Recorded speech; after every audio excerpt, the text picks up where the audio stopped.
জাগরণে আপনাদের সবাইকে স্বাগত জানাই। আজকে আমরা রাঙামা সম্পর্কে জেনে নেব কিছু কথা। রাঙামার আসল নাম ছিল সুধাময়ী দত্ত। তিনি 1300 বঙ্গাব্দের ফাল্গুন মাসে হাওড়া জেলার বাগনানের কাছে বাঙালপুরে জন্মগ্রহণ করেন। বাংলার 1300 সন্মানে ইংরাজির 1893-94 সাল। তার পিতার নাম মহেশচন্দ্র দত্ত। তিনি ছিলেন একজন পরম বৈষ্ণব, সঙ্গতি সম্পন্ন গৃহস্থ এবং তিনি ছিলেন সমাজসেবী। তিনি দুস্থ মানুষকে সহায়তা করতেন, ঠাকুরের নাম গান করতেন। তার মায়ের নাম ছিল গিরিবালা দেবী।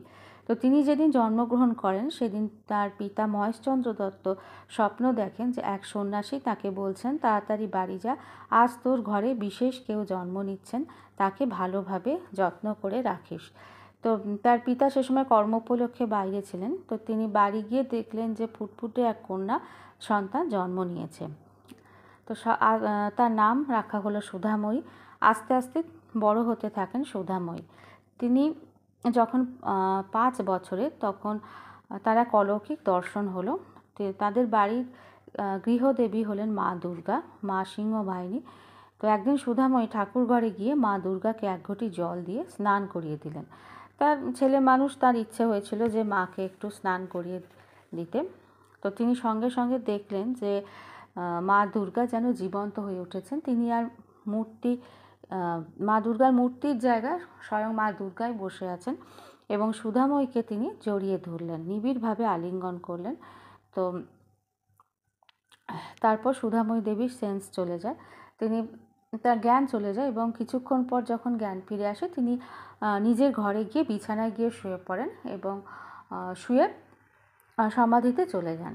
তো তার মা গিরিবালা দেবী পেছন পেছন আসেন যে কি হয়েছে দেখার জন্য। তো তিনি দেখলেন যে সুধাময়ী দেবী তো খাটে বিছানায় শুয়ে আছে এবং তার মাথার ওপর ফনা ধরে আছে এক বিশাল বড় সাপ। তো পরে সুধাময়ী দেবী জানিয়েছিলেন যে মা দুর্গা তাকে জানিয়েছেন যে তিনি তাকে সেদিন ইষ্টমন্ত্র শুনিয়েছেন। মা দুর্গাই সুধাময়ী দেবীকে মন্ত্র দিয়েছেন এবং সুধাময়ী দেবী সমাধিতে চলে যান। তখন মা দুর্গাই সাপের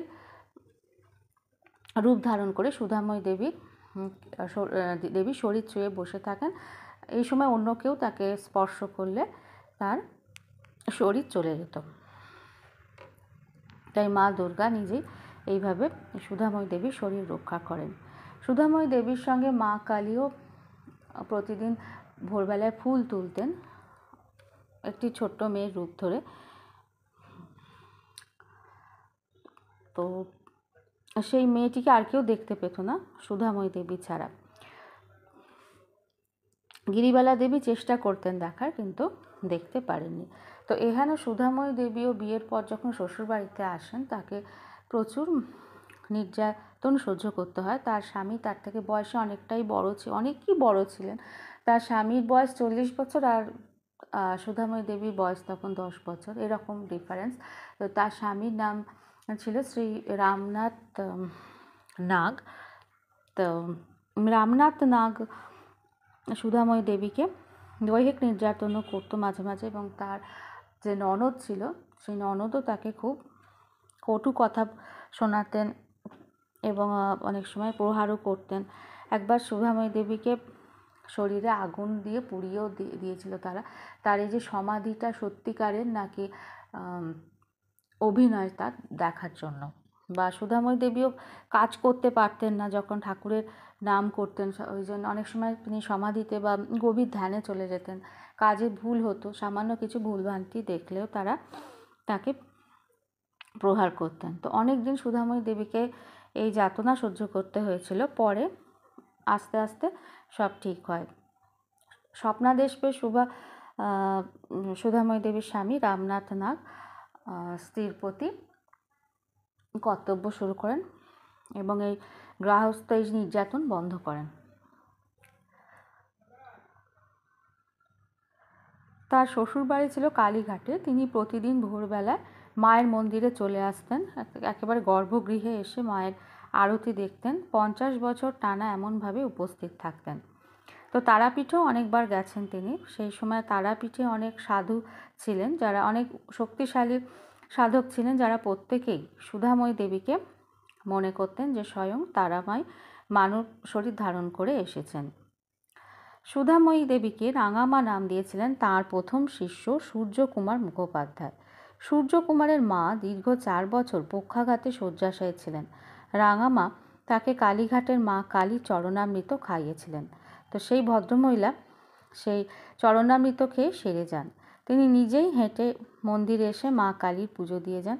রাঙামা মা কালীর খাড়া ধোয়া জল কখনো বা চরণামৃত খাইয়ে অনেক ব্যাধিগ্রস্ত মানুষকে সারিয়ে তুলেছিলেন। তো সেই থেকে রাঙামার প্রচার, রাঙামার অনেক ভক্ত হলো, অনেক তার নাম যশ বৃদ্ধি পেল, তার নাম আস্তে আস্তে অনেক মানুষ জানতে পারল। রোজ ভোরে এসে রাঙামা মা কালীর মঙ্গল আরতি দেখতেন।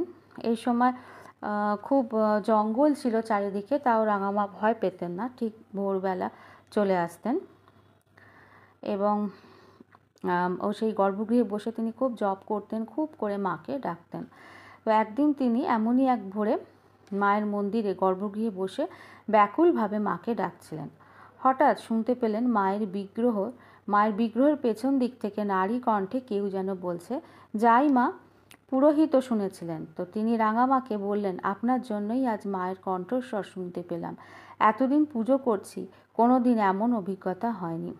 মা কালী রাঙামাকে একটি ঘট প্রতিষ্ঠা করতে নির্দেশ দেন। বলেছিলেন, এই ঘটের জল তুই যদি কোনো মরণাপন্ন রোগীকেও খাওয়াস, সে বেঁচে উঠবে। এই ঘটে মা কালীর চরণ চিহ্ন ছিল। আস্তে আস্তে রাঙামার অনেক শিষ্য হলো। অনেকে ভাবত যে ইনি তো ঘরের বউ, 2 সন্তানের জননী, ঘোরতর সংসারী, এর আর কি অলৌকিক ক্ষমতা থাকবে, কি আধ্যাত্মিক ক্ষমতা থাকবে। কিন্তু যারা চেনার তারা ঠিক চিনে নিয়েছিল।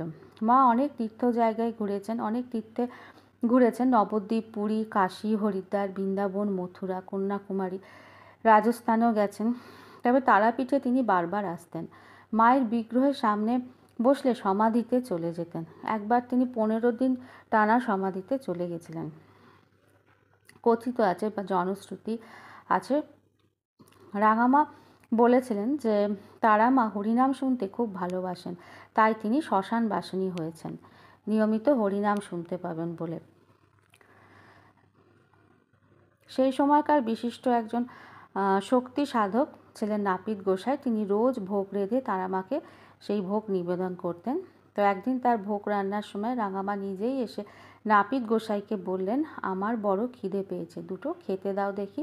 নাপিত গোসাই তারামার জন্য রান্না করা ভোগ তখন রাঙামাকে দিয়ে দিলেন। রাঙামা সেদিন স্বাভাবিকের থেকে অনেক বেশি খেলেন। এই ঘটনার কদিন পর নাপিত গোসাই ফুল দিয়ে রাঙামার চরণ বন্দনা করেন এবং খুব শীঘ্রই শরীর ত্যাগ করেন। রাঙামা বিশ্বাস করতেন যে ঠাকুর শ্রীরামকৃষ্ণের সাথে বামাখ্যাপার সাক্ষাৎ হয়েছিল।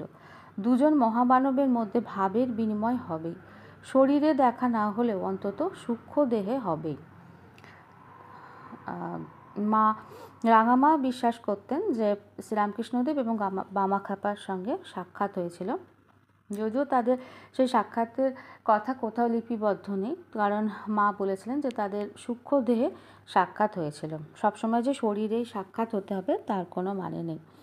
মা বলতেন, তারাপীঠে কুকুর বেড়ালকেও দূর দূর করবি নি, গাছগুলো সাধক। তো তারামা সঙ্গে রবীন্দ্রনাথ ঠাকুরেরও সাক্ষাৎ হয়েছিল 2-1 বার। তো একবার তিনি রবীন্দ্রনাথ ঠাকুরের বাড়ি গিয়ে বাড়ি চলে যান এবং গিয়ে বলেছিলেন যে রবীন্দ্রনাথ ঠাকুরকে যে তোমাকে দেখতে এসেছি, তোমার গুণ দেখতে এসেছি, তোমার কতটা গুণ। তখন রবীন্দ্রনাথ ঠাকুর উত্তর দিয়েছিলেন যে মায়েরা তো ছেলের গুণটাই দেখে, দোষ কখনো দেখে না। এসব কথিত আছে এই কথাগুলো, তারামার জীবনীতে আছে, রাঙামার জীবনীতে আছে। রাঙামা যখন পুরীতে গেছেন তখন 22 বছর বয়স। তখন তিনি শ্রী বিজয়কৃষ্ণ গোস্বামীর থেকে দীক্ষা পেয়েছিলেন, কিন্তু বিজয়কৃষ্ণ গোস্বামী তখন শরীরে নেই। তিনি সূক্ষ্ম দেহে এসে রাঙামাকে মন্ত্র দীক্ষা দিয়ে যান এবং বলেন যে দুটো মন্ত্রই জপ করতে, সবসময় জপ করতে। সাধারণ মানুষ এই মন্ত্র জপ করতে পারবে না, এটা শুধু রাঙামার মতো শক্তিশালী সাধকই এই মন্ত্র জপের অধিকারী। তো রাঙামা সম্পর্কে জেনে দিলাম কিছু কথা। তিনি 82 বছর বয়সে শরীর ত্যাগ করেন। তিনি যে চলে যাবেন সেই ব্যাপারে তিনি তার পুত্রবধূকে সব বলে দিয়েছিলেন, দিনক্ষণ সব জানিয়ে দিয়েছিলেন। কেওড়াতলা মহাশ্মশানে তাকে দাহ করা হয়েছিল। কালীঘাট এবং তারাপীঠে রাঙামার আশ্রম আছে। তো রাঙামা সম্পর্কে আমি বিশেষ কিছু জানতাম না, এই তথ্যগুলো আমি জোগাড় করেছি অনেক কষ্টে, বা বলা যায় যে ঠাকুরই আমাকে জোগাড় করে দিয়েছেন। তো রাঙামা সম্পর্কে আপনারা যদি কেউ কিছু জেনে থাকেন তাহলে অবশ্যই জানাবেন, আমাদের কমেন্টে শেয়ার করবেন। জয় রাঙামা, জয় বামদেব, জয় তারামা, জয় ঠাকুর শ্রীরামকৃষ্ণ, জয় জয় দিব্যতয়ী, জয়। আপনারা সবাই ভালো থাকবেন, শুনতে থাকবেন জাগরণ।